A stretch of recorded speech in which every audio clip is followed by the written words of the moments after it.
Hi guys, and welcome to the Dr. Psych Mom Show. I promised you last time that I would talk about codependency and what that means, and so I'm going to do that today. When people talk about codependency, like many terms, I talk about emotional labor a lot as one of these things, get changed around in the popular media, and they start to mean just a whole host of things that they were never intended to mean. And so I really want to delineate what a codependent relationship looks like and to separate that from what an interdependent relationship looks like, which is really a positive thing. Before I go any further, if you have not subscribed, please do subscribe for $4.99 a month. You're going to get access to all of my bonus content, all of my other episodes. I feel like by now there's over 10 bonus episodes that you can listen to, and that really helps me maintain the motivation to keep this going. It's kind of hard to talk to yourself every week. You get a lot more immediate feedback with the social media stuff, then I get my likes right away, but this is kind of talking into a vacuum, although I do get emails that say it's helpful, so that keeps things moving along, and whenever somebody subscribes, then I see that you like it. So anyhow, what codependency means is it's really this symbiotic relationship where people cannot exist without each other. And I'm probably misusing symbiotic because biology is not my strong suit. So symbiotic has like a real positive connotation. What I mean is it's really anything where the people, they really depend on each other to live. Now, you shouldn't really depend on your partner to live, whether it's emotionally or in really point of fact, in like physically, because you need to be your own independent person, particularly if you have kids. You do not want your kids to see that basically mommy cannot function without daddy at all. That's kind of terrifying, because what if some shit happens to daddy? There are many ways that codependency can happen. And by the way, of course, or what about daddy? Can he function without mommy? If not, then that's also, very scary for kids and also makes them not respect the partner that is acting like the child in this way. So what do I mean? So there's many ways. So the most common one talked about in the media is when one person is a substance abuser and the other person kind of takes care of everything. The movie that I always tell people to watch about codependency is the Meg Ryan movie about her being an alcoholic, and which I will link you to because I am not remembering that in this moment, even though I constantly say that people should watch that movie, but it's going to be in my description. And in this movie, she starts out as an alcoholic, but he takes care of everything. Andy Garcia, he takes care of everything with the kids and with the house, so that she's really kind of like his child, and only when she has this like tremendously bad thing happen does she start to get her shit together, and when she does, then things change. So in a codependent relationship, if one person does not remain weak and problematic, then the other person cannot be happy in any real meaningful way. This relationship is predicated upon one being very weak and basically like the child, and the other person being strong and the parent.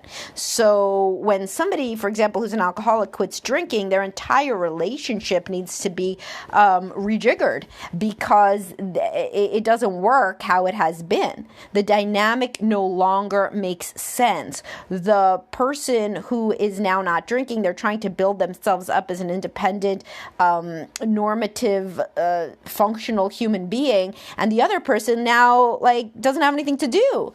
It's like as though your newborn baby just turned into an 18-year-old and you're like, what happened? I'm not needed anymore.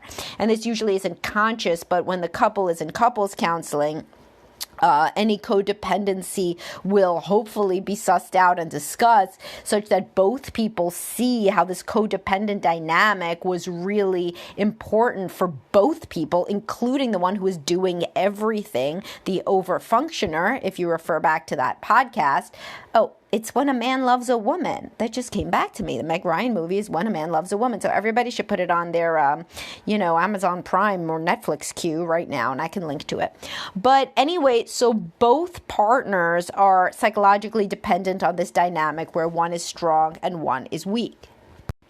So another common example of codependency is when you got one partner who does everything because the other one is just, they're not drinking, but they have something like ADHD, or they're just all over the place, which is usually undiagnosed ADHD. But either way, they act kind of childlike. So this would be my post, the man-child and his long-suffering wife is an example of this, or women whose husbands kind of just do everything for them. They're always booking the flight, and then they basically tell her when she needs to be at the airport, and they fill up her gas in her car, and they just do like everything for her. And a lot of these men nowadays also do the housework.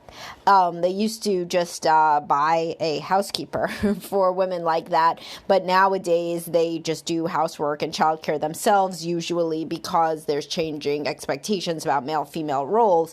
So all the women that say that men do nothing have never seen the men who do everything, because they don't usually brag about it, because it's more of it's not saving face, it's more losing face on behalf of their wives. They're throwing their wives under the bus if they say, yeah, actually I do the childcare and the housework and I have the job.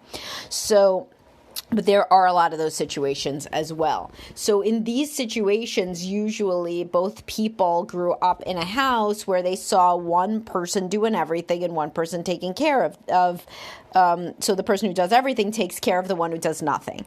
And so whether this was the male or the female in the caretaker role doesn't really matter as much. But this is another common dynamic where one person is the one who acts more like the parent, who's always cleaning up and getting everything arranged and organized, and the other person just never worries about that stuff, Now, with codependency, no matter what kind of examples I give you, there's always this common theme where the people really do not feel like they could exist separately. Certainly the one who's being taken care of all of the time constantly thinks that they could not exist if they were not being cared for.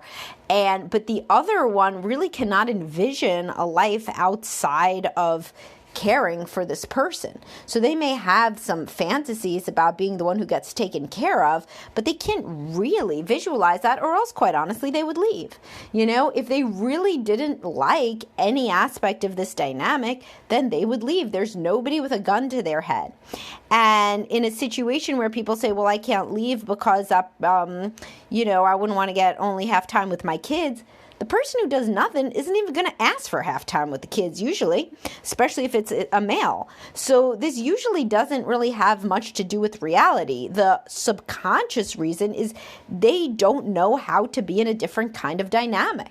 They have never seen one at home, and they don't know what it would be like to be in a dynamic where they were cared for as well. Now, what is interdependence in contrast to this? This is when people are their own person, but they come together to care for one another in different ways. So they each have a purview, and they each are in charge of certain things. But if one of them were to die, the other one could take that over, with some disruption, but not anything that they couldn't do. They do not feel like they would not be able to survive. They may feel like they would be devastated and would mourn for a long time, but they don't feel like they would not be able to get up and figure out how to feed themselves, or how to spend money, or what credit cards are there, or how to, take care of the house or anything. They feel like they could rise to that occasion, but it would be a sorrowful situation, which of course, if you love somebody, then you would. But much like how if your child would die, you wouldn't say, oh my God, how would I take care of the house? It just doesn't have to do with that. You would miss your child, not what your child does.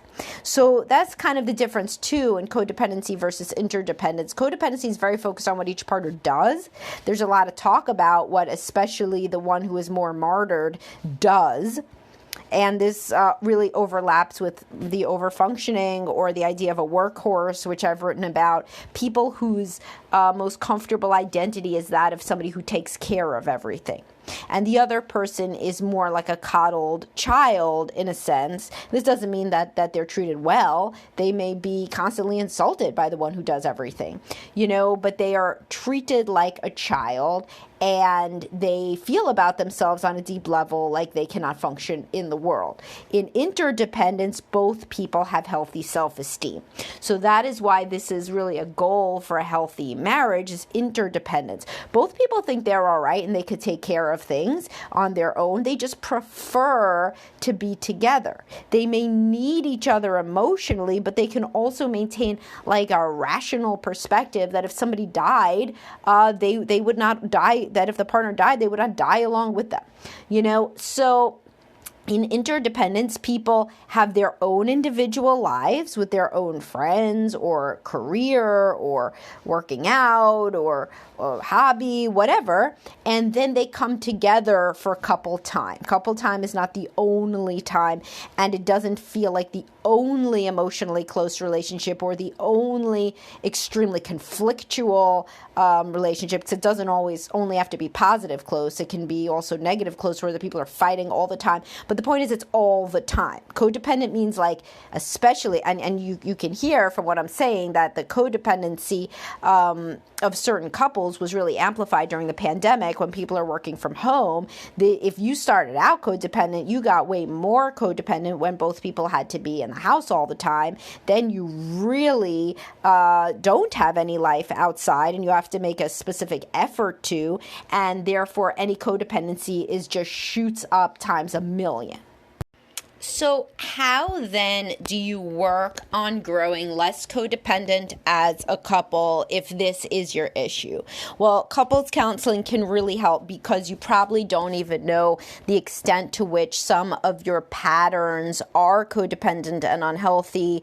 And you certainly can't be as attuned to that as a third party can when they hear about it from the outside. So, for example, what if every night you clean up everything in the house while your partner, quote, relaxes? So if you were actually talking about that, maybe what that means is that your partner is very depressed and they're basically on the couch from 5 p.m. until 11 p.m. And they are napping or they're on their phone and you basically do everything. You may think of that as totally normal, and that's kind of what you saw growing up with an alcoholic parent, but you wouldn't really know that that isn't normal until you talk to somebody about it. Now, your kids are picking up on any codependent behavior that they see, and then they are much more attuned. They're much more likely to get into codependent relationships themselves, and it's really anyone's guess which one they're going to be, if they're going to be the problem person or the person who's the martyr. Neither of those roles is what you really want for your kids, ideally, in their relationships. But if that's what they see, then that's what's going to happen. So couples counseling is a good way. There's also a good book, Codependent No More. That's a classic. I could link you to that. Overall, you need to think about how power is distributed in your relationship. Like, do people take care of each other and also have a life outside of each other? Like, I'm not saying everybody's got to be a huge extrovert and have a huge social life and all these hobbies, but if the only person that you talk to about anything is your spouse, and then you kind of become an echo chamber. This really happens. Again, in the pandemic, it happened a lot. It happens whenever couples just spend too much time together and they don't talk to anyone else, really. And given the sorts of jobs that are available now in telework, sometimes it really does happen that people do not talk to anybody about anything except for their spouse, and then whatever dysfunctionality is in their spouse just kind of colors how they view everything and their own dysfunctionality, and then we end up kind of, again, in an echo chamber where it's two people that just think really crazily about something. So, like, let's say you got two anxious people trying to raise a child, and then one comes home and they're like, oh, I saw this story on Facebook Facebook about, kids getting kidnapped. And so we really shouldn't be taking our kid out, because a kid was kidnapped in Walmart. And then the other one's like, oh yeah. And you know what else? I saw that on sleepovers, 90% of kids get sexually molested. And then they're like, oh shit. Yeah. It's like two people that are anxious, that are spinning each other out of control in this crazy codependent way.